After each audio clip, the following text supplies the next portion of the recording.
بسم اللہ الرحمن الرحیم والصلاة والسلام علی رسولہ الکریم وعلی آلہ وصحبہ اجمعین۔ جو بھی بہن بھائی بچے بچیاں سن رہے ہیں سب کو میری طرف سے عید مبارک ہو۔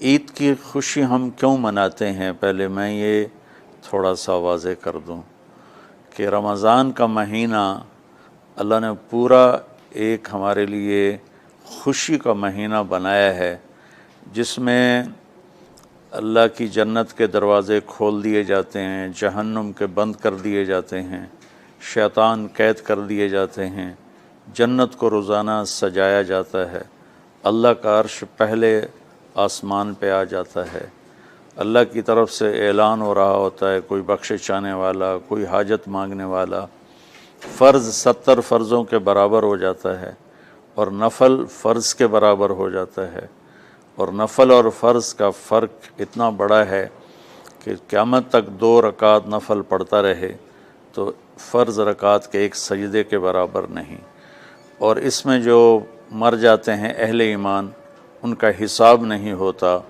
ان کو قبر میں منکر نکیر نہیں آتے، اللہ تعالیٰ ان کو معاف فرما دیتا ہے۔ اس طرح 29 دن رات یہ سلسلہ چلتا ہے، اور آخری رات پھر اللہ تعالیٰ اعلان فرماتے ہیں کہ میرے بندوں نے رات کو قیام کیا، یعنی تراویح کی نماز پڑھی، دن میں روزہ رکھا، تو میں نے اس پر ان سب کی بخشش فرما دی۔ تو اس خوشی میں پھر ہم سب مل کر اللہ کی بارگاہ میں شکرانے کے مل کر 2 نفل ادا کرتے ہیں اور اللہ کا شکر ادا کرتے ہیں کہ یا اللہ تیرا شکر ہے تو نے ہمارے گناہوں کو معاف فرمایا، جہنم کو ہم پہ حرام کیا، جنت کو ہم پہ واجب کیا۔ اصل تو عید کی خوشی کی یہ وجہ ہے۔ آپ عید کے لیے غسل فرماتے تھے اور اپنے کپڑوں میں سے اچھے کپڑے منتخب فرماتے تھے، اور فجر کی نماز کے بعد آپ اشراق نہیں پڑھتے تھے اس دن، باقی آپ کی ساری زندگی کا معمول تھا کہ فجر کے بعد آپ اشراق پڑھتے تھے، لیکن اس دن آپ اشراق نہیں پڑھتے تھے، غسل فرما کے پھر کچھ کھا کے، کوئی میٹھی چیز، کھجور ہی عام طور پر ہوتی تھی، کھجور کھا کے پھر آپ عیدگاہ کی طرف تشریف لے جاتے تھے، اور پہلے نماز پڑھاتے تھے، پھر خطبہ ہوتا تھا، اور اس کے بعد جس راستے سے آپ جاتے تھے اس راستے کو چھوڑ کر پھر اور راستے سے گھر واپس آتے تھے، پھر وفود سے ملاقات کرتے تھے، سرداروں سے، صحابہ سے ملاقات کرتے تھے، اس میں کچھ کھانوں کا اہتمام بھی ہوتا تھا۔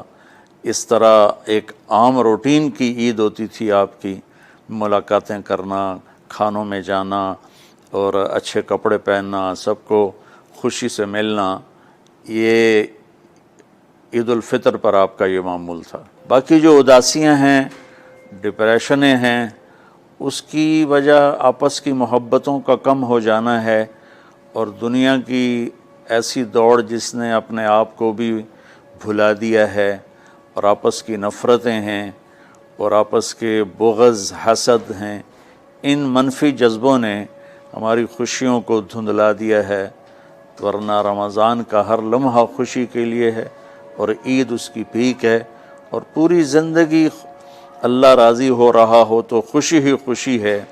ہمیں اپنے ملک سے، اپنی نسل سے آپس کی نفرتیں، حسد، بغض یہ مٹانے ہوں گے، تب جا کر ہمیں حقیقی خوشیاں حاصل ہوں گی۔ میں اس عید کے خوشی کے موقع پر اپنی قوم سے ہاتھ جوڑ کے اپیل کروں گا کہ جھوٹ بولنا چھوڑ دیں، دھوکہ دینا چھوڑ دیں، اور ظلم کرنا چھوڑ دیں۔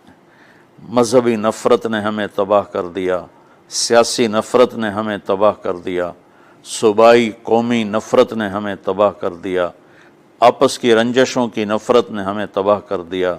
میں ساری قوم کے سامنے جھولی پھیلا کر چاروں صوبوں کے رہنے والوں سے اور ہر مکتب فکر سے متعلق اہل ایمان سے یہ درخواست کرتا ہوں کہ آئیں ہم سچائی کو اپنا ساتھی بنائیں اور دیانتداری سے اپنے آپ کو آراستہ کریں، اور انصاف کا ساتھ دیں، نہ ظالم بنیں نہ ظالم کا ساتھ دیں۔ اسلام 2 چیزوں کا مجموعہ ہے، ایک اللہ کا حق ہے جو عبادات کی شکل میں ہے، اور ایک اللہ کے بندوں کا حق ہے جو اخلاقیات اور معاملات اور معاشرت کی شکل میں ہے۔ یہ دونوں کمپلسری پیپر ہیں، دونوں لازمی پیپر ہیں، ان دونوں میں پاس ہونا ضروری ہے۔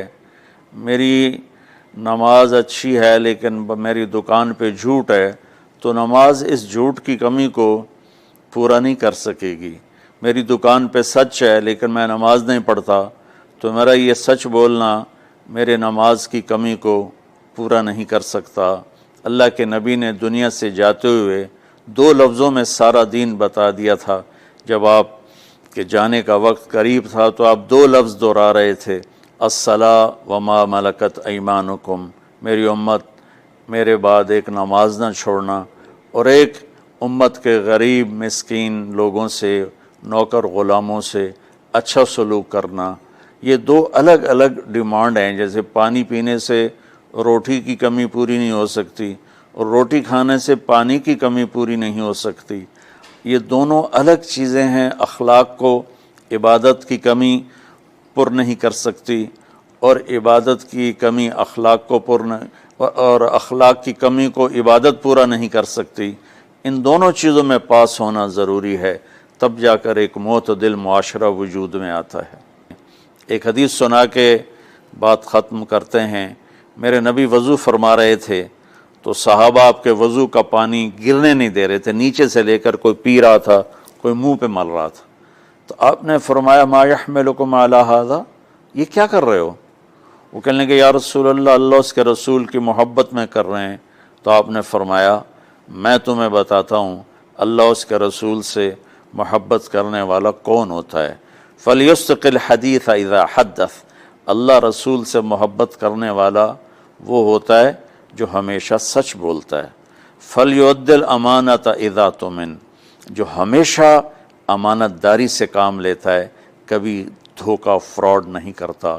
فَلْيُحْسِنْ جِوَارَ مَنْ جَاوَرَهُ، اور جو ہمیشہ اپنے پڑوسیوں کے ساتھ اچھا سلوک کرتا ہے، پڑوسی اپنے ہوں، غیر ہوں، مسلم ہوں، نان مسلم ہوں، وہ ان کے ساتھ اچھا سلوک کرتا ہے۔ یہ 3 نشانیاں ہیں عشق رسول کی۔ یہ 3 باتیں میری قوم اپنا لے تو یہ اندھیرے اجالوں میں انشاءاللہ تبدیل ہو جائیں گی۔ دنیا کے لیے قانون ہے اللہ تعالیٰ کا کہ جس قوم میں انصاف، دیانتداری اور سچائی ہوگی انہیں اللہ عروج دے گا، وہ مسلم ہو یا نان مسلم ہو۔ اور جن ملکوں میں، قوموں میں بددیانتی ہوگی، ظلم ہوگا، جھوٹ ہوگا، وہ زوال کا شکار ہوں گی۔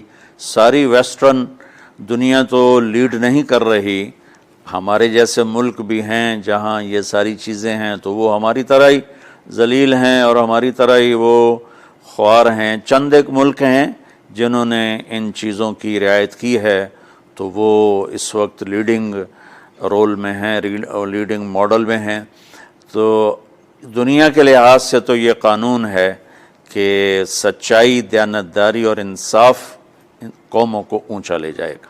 آخرت میں اللہ تعالیٰ نے اعلان کیا ان اللہ لا یغفر ان یشرک بہ ویغفر ما دون ذلک لمن یشاء۔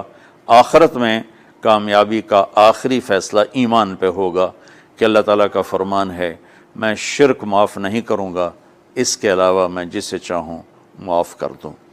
تو ہماری 52 کے قریب اسلامی ریاستیں ہیں، وہ سب بری طرح اس زوال کا شکار ہیں، جس کی بنیادی وجہ یہ 3 ہے جس کو میں بار بار آپ کے سامنے دہرا رہا ہوں۔ السلام علیکم۔